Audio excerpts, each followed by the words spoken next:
Welcome back to Inventing Construction. I'm Ross Griffin, and today's topic is clients have to change or clients need to change. I don't know, someone said it was a little bit aggressive, but we'll go with the need this time, I think. We're going to discuss traditional mindsets, the difficulties these create, how do we help with this change in the future, and what are the advantages for, I guess, project teams, clients, etc. But first of all, I better introduce Sean, aka Sean John, aka the Kerryman.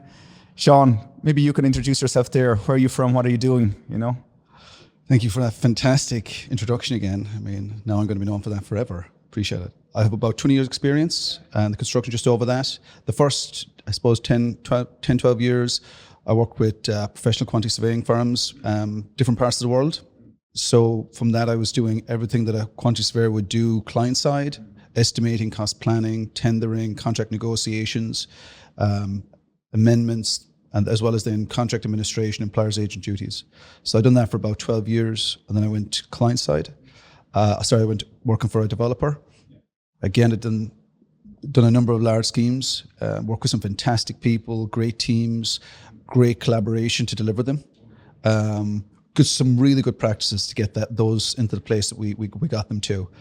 But overall, I've kind of, over the last 15 years, I focused on dispute resolution.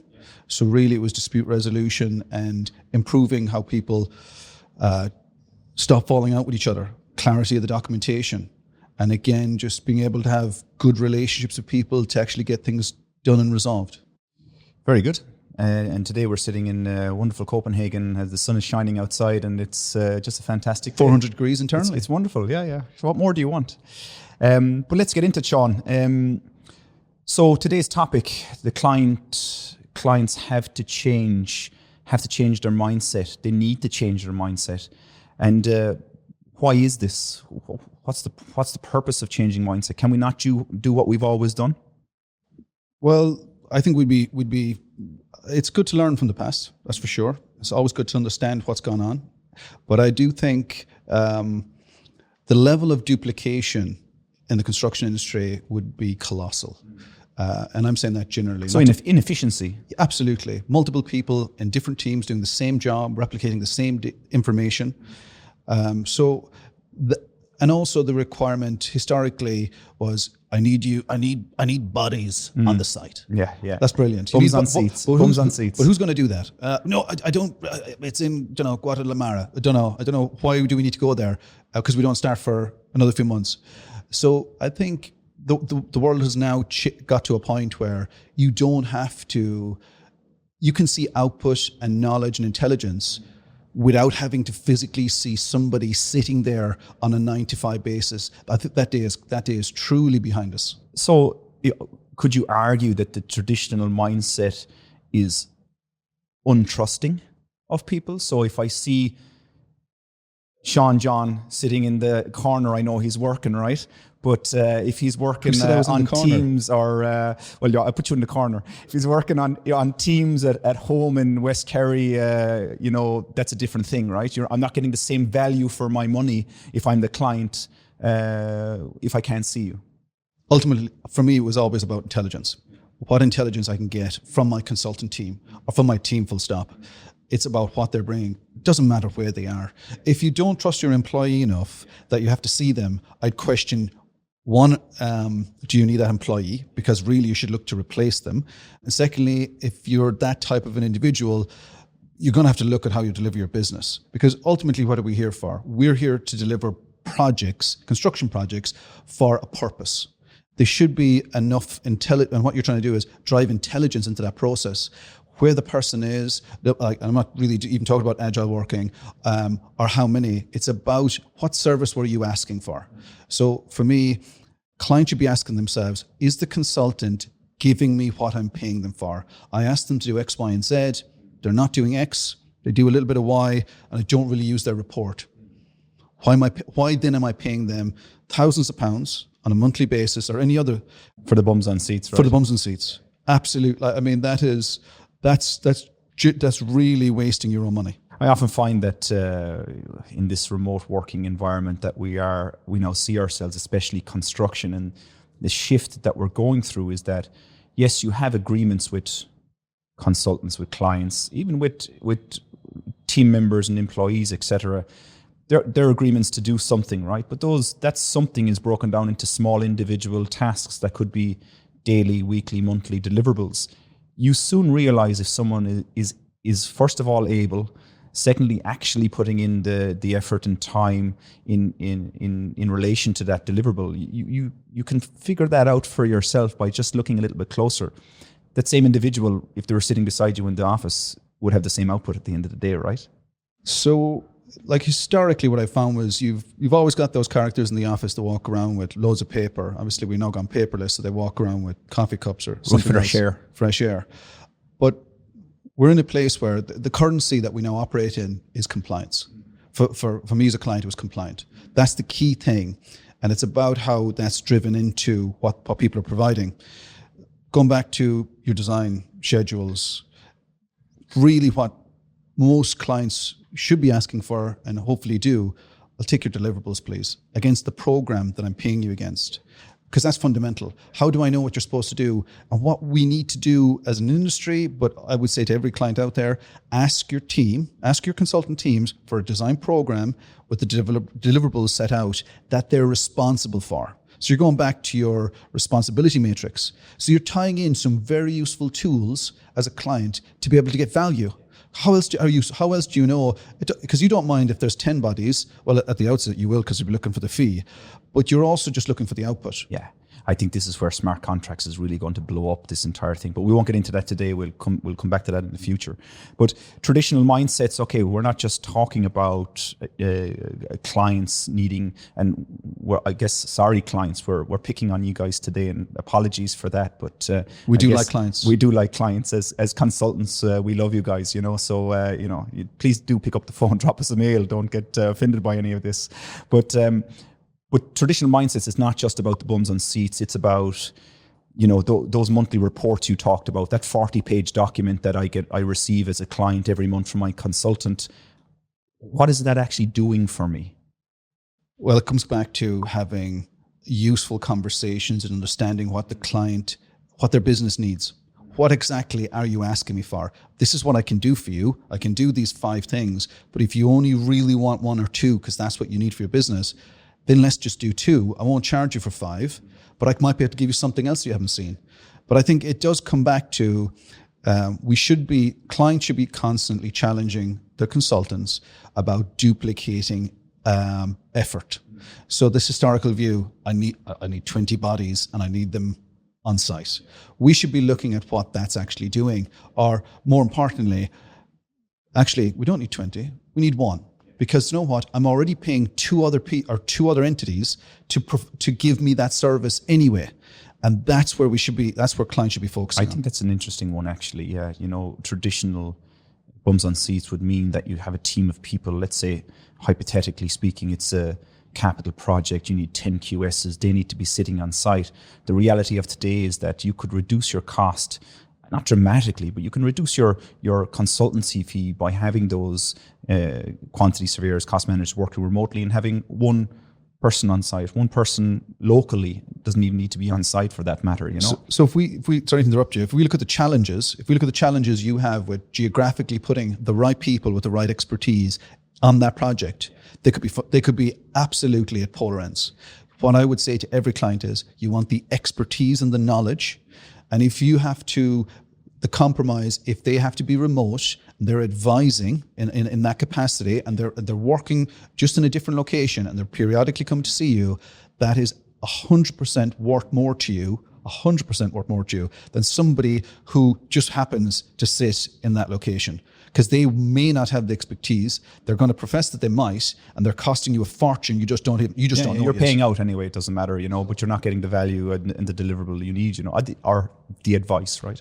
So I would go back to having that cup of tea with my client, or as a client, have that cup of tea with the consultant, and ensure that not that the director, whoever it may be, sit in front of you, because they may be gone after that, or you might see them once a quarter, once a month, if you're lucky. You want the people who are doing the service for you with the right experience, questioning the right things, putting together the right documents. So ultimately, you're paying less money. You will pay less money if you adopt that approach.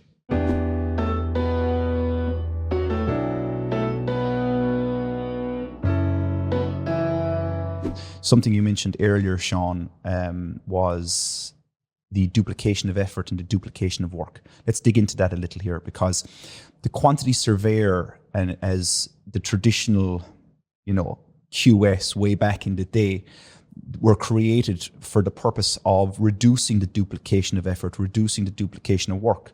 What do I mean by that? So preparing the bills of quantities way back was generally done by not the contractors, but the supply chain to the contractors. It meant that the entire supply chain were duplicating the effort of quantification in order to be able to produce a price to submit to the contractor. So the contractor plus contractors could submit in their bid to the client. Contractors came together and said, well, hang on a second, this doesn't make any sense. Why don't we create the bill of quantities for the supply chain to price against, so that we can control the quality and the communication of information? And so what we're now doing today as QS is we're sitting on client side, producing one document, the bill of quantities, so that the contractors can use to submit their price and give that BOQ to their supply chain. So the standard through the process is the same, the structure is the same, but the extract and the quantification is done once on the client side. Now, we often have these huge debates with our clients about, well, client takes the risk on quantities, and we're going, well, no. And a lot of clients seem to think that by doing the quantity, you take the quantitative risk. That has nothing to do with it. It depends on what your contract is. But ideally speaking, by the client doing that work, you reduce the duplication of effort, the duplication of work that the cost goes into it multiple times, and the costs as well. The contractor needs to get the cost back, the supply chain needs to cost back, but also the controlling of the quality. And I think that's part of for me, it's part of the traditional mindset, the lack of understanding really on procurement and contracts about the preparation of quantification. So there's a few items there. The few items there which I think are worth exploring. You've got one, obviously, duplication of effort. That covers absolutely almost every aspect of construction, like from supply chain engagement to tendering for work, the basis you tender for work. The key there and what's happening now is how we do that, the openness that needs to happen, the engagement. If you properly engage with subcontractors, suppliers, main contractors in a very meaningful way, they will respond positively. As a client, if you do that, they will respond positively. They also want to work with you. Ideally, if it fits if the company that you're approaching wants to work with you, they will meaningfully, and they may actually identify early scope gaps, items that are missing, things that you may not have, maybe even your consultant team might not have thought about. So it's good to get that in, and that will then, if you're rolling with one document or you're rolling with one system, you then are in a place where you are now immediately, when the supply chain gets that document back months later to price under an official tender or whatever it might look like, they'll go, hold on a second, we've been through this, we know this. The contractors have, whether it be the quantities and the manner they get that, full transparency will allow them the ability to go, actually, it's not about trust, they can interrogate it themselves, and then they actually come to own the document. Have you ever heard the saying, the more information we give the supply chain, the more expensive the price will be, or the higher the price will be? I think that's down to poor information, if that's the case, because I've found in my life, the more engaged you are, the more aware and the de-risked it becomes. But you have to spend money. You have to spend some money, not a lot, some to de-risk it. So if someone comes with a legitimate, logical risk on a project and a client does nothing apart from put their fingers in their ears, it will cost them more.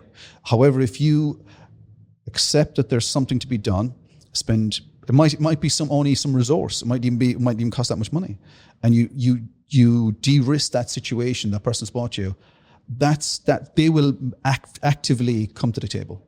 I've heard it an awful lot actually, and maybe across Scandinavia and other countries we work in internationally, is that the more information you give the contractor, the higher the price will be. Our argument is the more information you give the contractor, the more transparent you are, the lower the price will be, because they'll understand the project. They'll understand the project. Now, the first comment means that if you give the contractor more information, they'll have a higher price.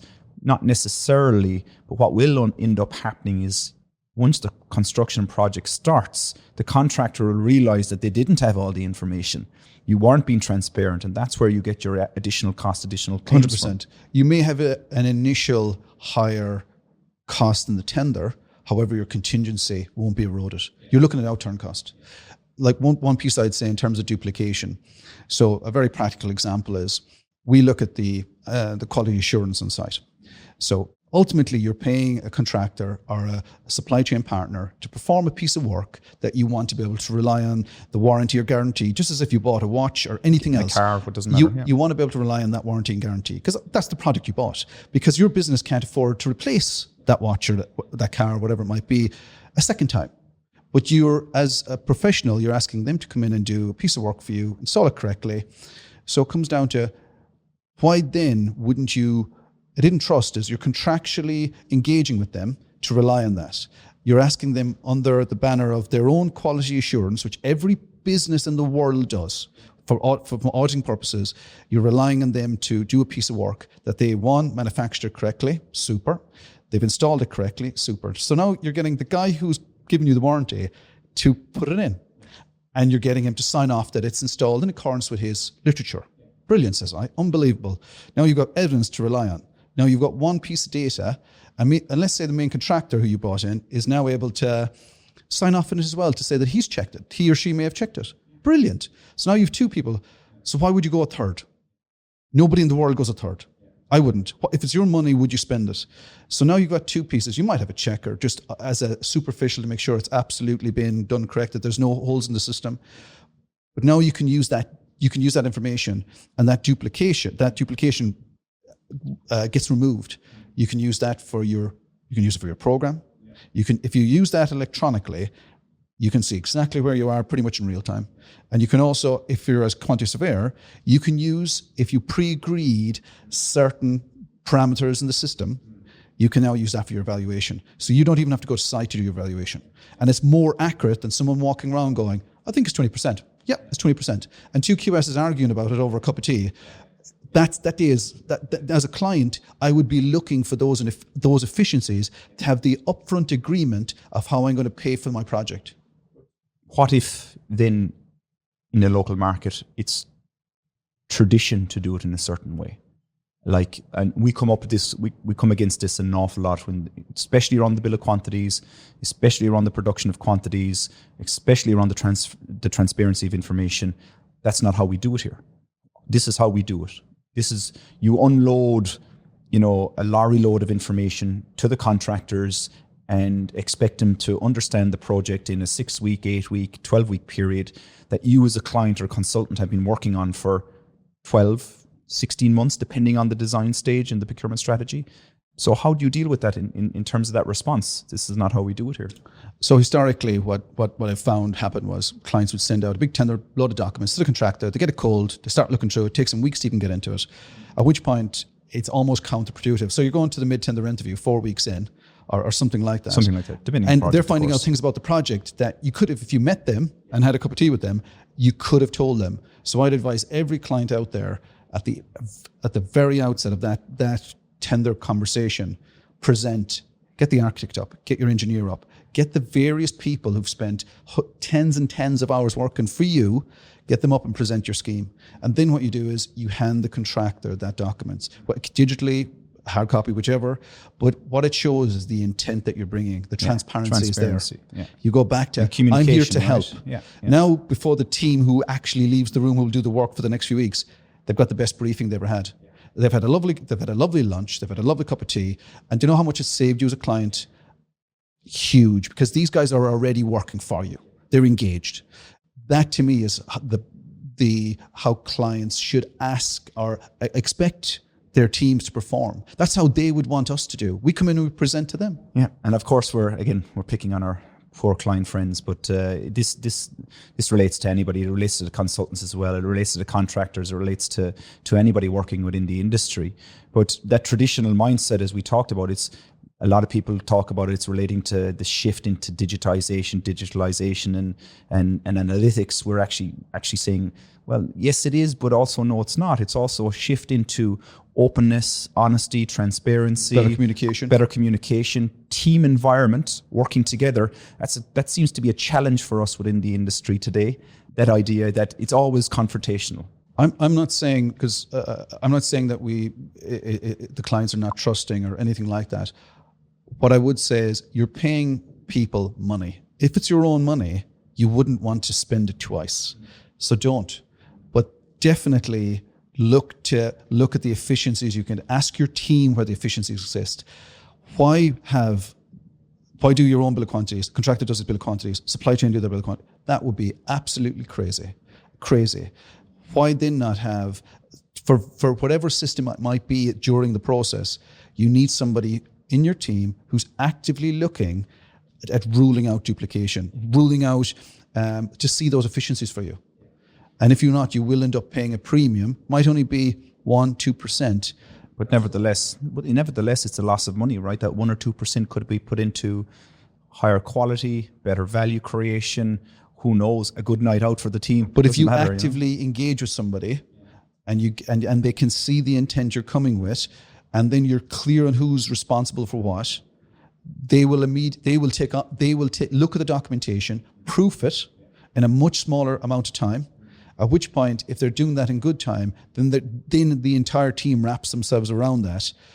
There may be errors in it. They may at some point come out, but that's going to happen. That may happen anyway. But again, it's coming down to having that belief in the team to drive the process. The efficiencies will come. So the difficulties with the traditional mindset, really, the largest of them all is the inefficiency that it's now currently creating, both from a process perspective, a planning perspective, reporting, whatever the case may be, I guess. Information digitization, all of that stuff, good stuff as well, you know. Certain members of the team will always have to be on site. That's no doubt. Nobody's arguing against that. However, does the whole team need to be there? Do they need to be there all the time? You need the intelligence at various points, and that's what you should be driving for.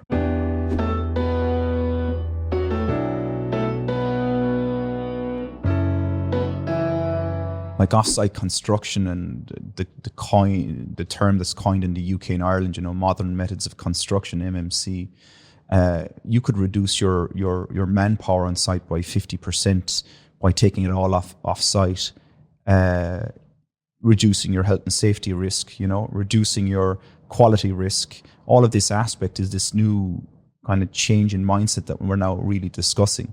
I would say that the Nordics have been doing that for quite some time. You know, standardization and offsite construction is just a way of life for me. Anyway, in Denmark, I've known it for the last 13 years, but it's super and something that we need to learn from. But so offsite construction for me, something I've been doing for about a decade in some form or another. It's really engaging with that supply chain. You will have natural economies where you have betterment. You can drive your program harder, but it needs the team then if they're not duplicating that work, they're allowed to spend time doing other more, I'm going to say, useful things. You're in a place then where your team can value creation. They're in a place where your team, you will have other challenges that they'll have to then work their way meaningfully through so that the Lego parts come together in the right way, that it's delivered on site, it's quality QA'd.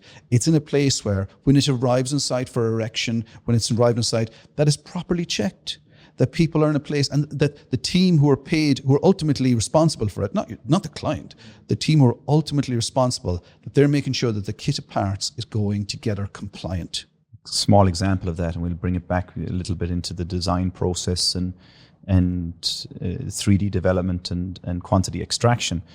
We've been kind of speaking about this for many years now in KOSMOS about, you know, quantity surveyors don't do quantities anymore, right? The architects and engineers do our quantities for us when they design that column, when they design that wall. It means that we don't have to sit down, or a team doesn't have to sit down and manually measure all of these items anymore. It's done once in that evolution of design within the 3D environment, meaning then we can take that information and process it as QSs. The efficiencies this creates on the back end of a design phase is weeks. Like, we can cut weeks off the schedules here. And this is really what we're talking about when we say our mind shift needs to change.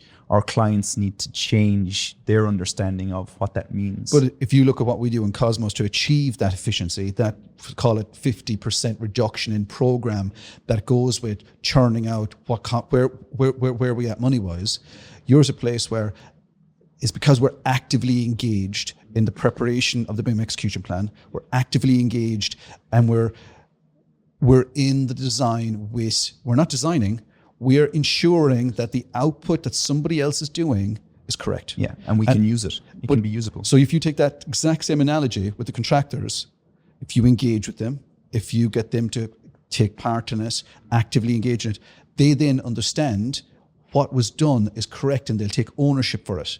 If you don't, I don't trust it.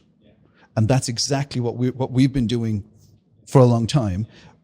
But it's just that transparency, that's a little bit about education. Yeah. Again, it all starts with the educational process, or at least the question, and then the mind begins to think about that, and you begin to change that perception of what that was. That's your mind shift change. And I hope that this kind of reaches some clients, not to insult you guys, of course, in saying that your mindset needs to change, but it's a new way. It's a different way of working. I wouldn't say it's new. Just to raise that kind of just the idea in the mind, maybe that we can do it differently.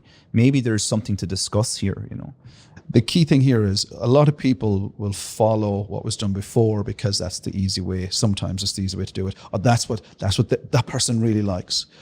You're in a place now, what we're talking about is spending more of your, because time is precious. Time is precious to every single one of us.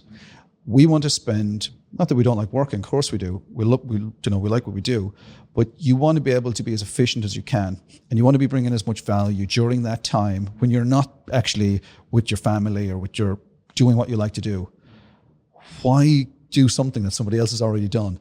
Why not input and create with somebody? So for me as a client, I've always tried to advocate, let's try and build a system and understand the process, and then you drive it. And then we only do that once. So then ideally everyone along that journey can develop, roll it up and use it. That to me was, and I saw that come true in quite a few instances. And the supply chain were happy to do that. And I think most people, once engaged, are happy enough to kind of jump on that train of development. But I think that the key aspect today has to be efficiency, driving efficiency. If you're doing something repetitively over and over and over again, if it's a 40-page monthly report, you're doing it over and over and over. You're sitting down every month. You spend the third week or fourth week of that month on your report full time, writing it up on Word. You need to think about what you're doing here, because what real value is that having to the project other than you're delivering a document to your client? That may never be read. That more than likely isn't read. And what, as a client, why are you really asking for that report? And what value is it creating for you internally? It's just something very simple to think about. What if, in a hypothetical situation, that all could be automated for you, and that no one needs to write the report? Because at the end of the day, the report is just taking information from one place and putting it in another. Because your diary, your minutes of meetings, the decisions you've taken have all been documented, and now you're moving from that into a monthly report in a Word document. Ultimately, as a client, the construction phase, unfortunately, is something that has to happen. But you want to be able to build your building.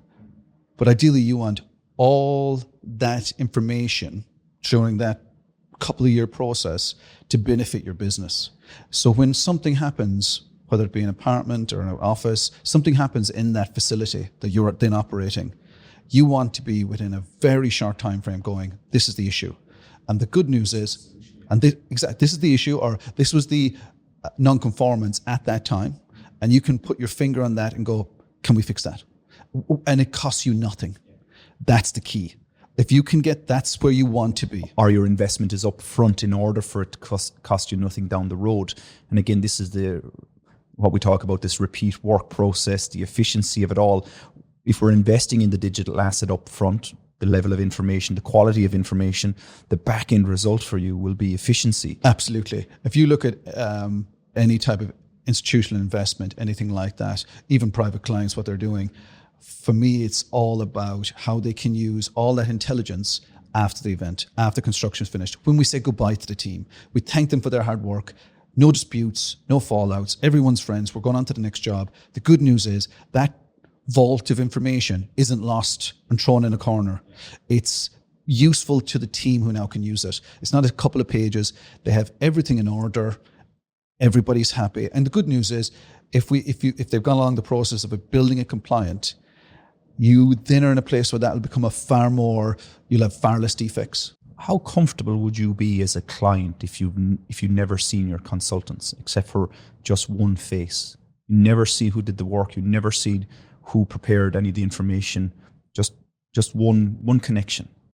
I think you'd absolutely have to have some initial contact. So that kind of initial cup of tea where you sit with them. If they understood my business and they were, because really I'm focusing on my business. It just happens I'm interfacing with these guys. If they understood my business and were giving me the information that I needed in the time I wanted it, in the manner I wanted it to be in, so I could then use it very quickly elsewhere, or understood the problems of the constraints that are coming, I wouldn't need to see them that often. In fact, I would have said, you could argue after that initial, if they were doing the business, and I was talking to them, periodically, I would have said, obviously you need to talk to them and communicate. No, just communicate. But I certainly wouldn't need to be in their presence. Yeah, we're not saying that you can't communicate. And what I'm saying is that we've done it. We have projects around the world where the team in Copenhagen have managed the entire delivery and have never actually had a face-to-face with any of the team members on the project. But once you get the information, over a number of years. But it's just to kind of get that understanding. It as we're beginning to change now, that realization is also needs to change. You could, if you look at your private life and your personal life, you go onto your banking system, your phone operator, all of that, you're chatting to someone online you never met, but they're solving a problem for you. So taken from, as a result of COVID, if you look at I would argue almost every business globally, if you look at how much now they're not spending, I won't say saving, just not spending on travel, wasted time, going to and from meetings. I'm not saying you never need that, but you're looking at probably a significant reduction in expenditure as a result of people now looking at their time in a different way. I would say loss of expenditure in relation to the travel, but the amount of time and efficiency that's now being gained from taking that 1 hour Teams meeting from your seat in your office or from that sofa in the breakout room versus the 1 hour travel to the client office, the 1 hour travel back. Look at the quality of life of your employees. They must be engaging more in the business because now you're using less of their time. And that has to be a good thing.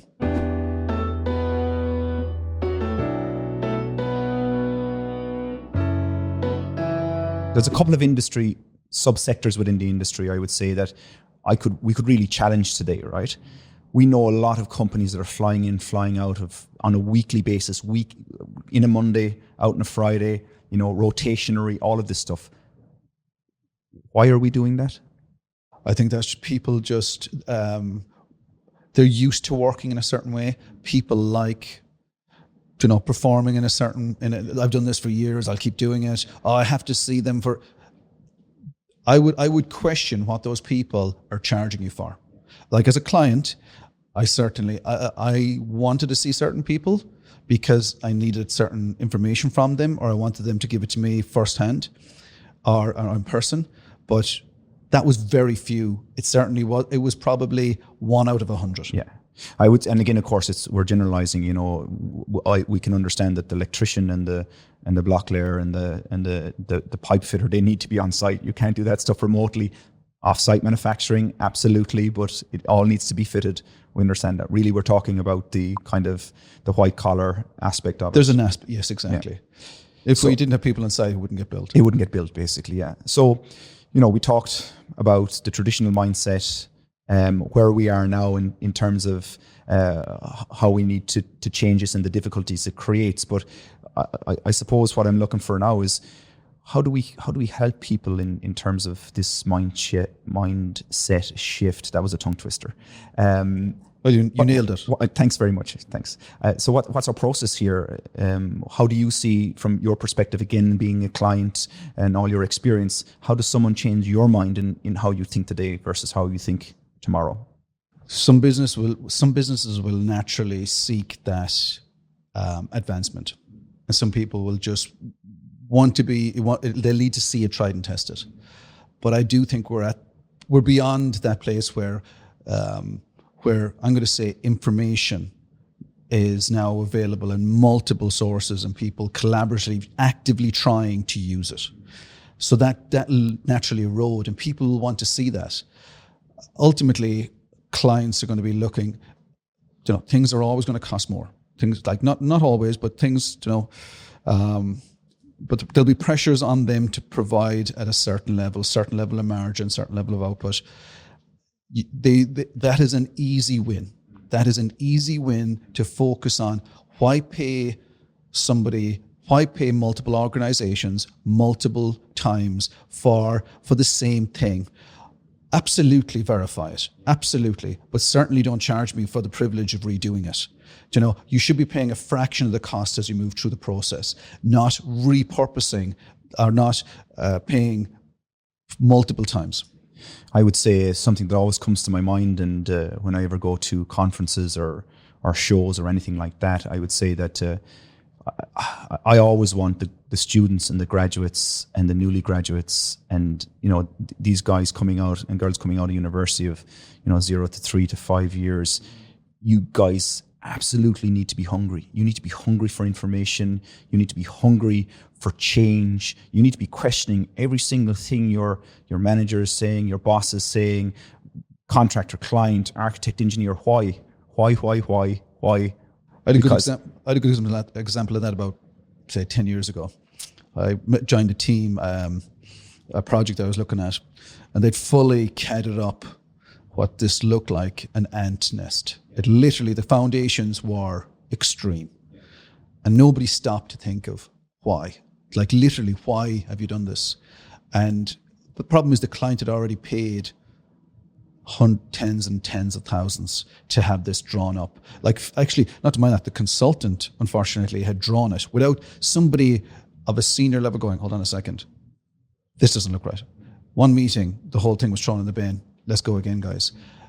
It's about people using their experience and expertise and having the right people at the right time. If you've got people off crunching through stuff, they won't have the time to take a breath. Or the brain space. Yeah. Take a breath. And you know what? It may be the drive of the plane ride or whatever it is that they do take that time to look at your project. That has just saved you. What it'll save you the potential claim for them looking for additional fee when they do run out of it of their own unfortunate miscalculation. So I would say to everyone, enable people to have an intelligent brain space for your project. Ask them when they're doing their fee proposal for you, what if? What options can I have? What options can I have? Can you alter the current proposal? I know we've described what we wanted, but can you add or create more value for us by looking at it alternatively? Is there something that somebody else is doing that I haven't taught that you might be looking without breaking any confidentiality? Actually, well, you never really need to do this. Or what you guys are doing yourselves internally. I know we haven't asked for it, but is there something there you guys are doing that I'm under we could pressure really on the benefit budget. from? We all have it. I'm under pressure on the budget. Can you help me?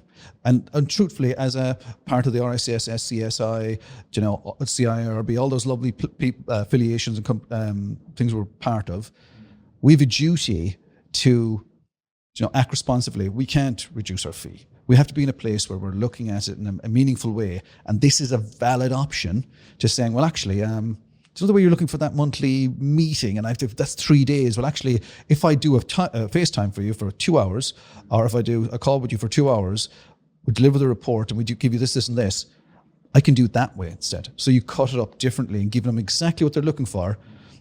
And maybe next time they look for something different.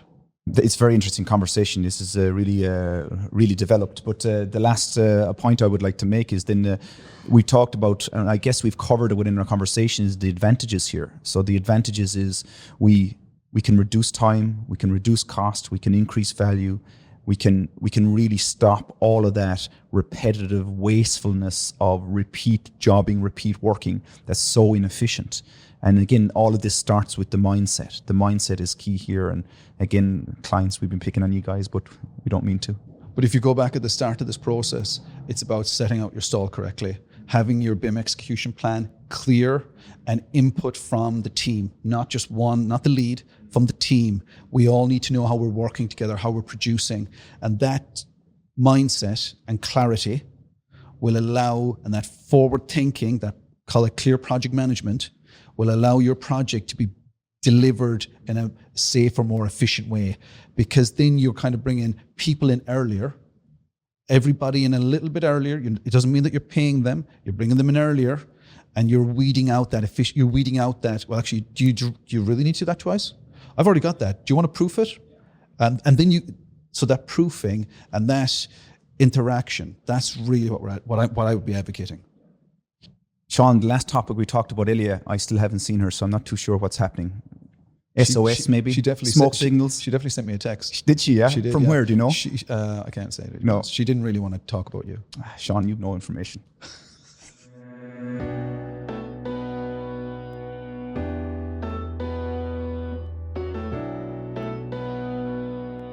Thanks very much for listening. There's a LinkedIn link below in the show notes. We would love to connect with you. We hope you enjoyed it and have you with us in the next one. Thank you very much.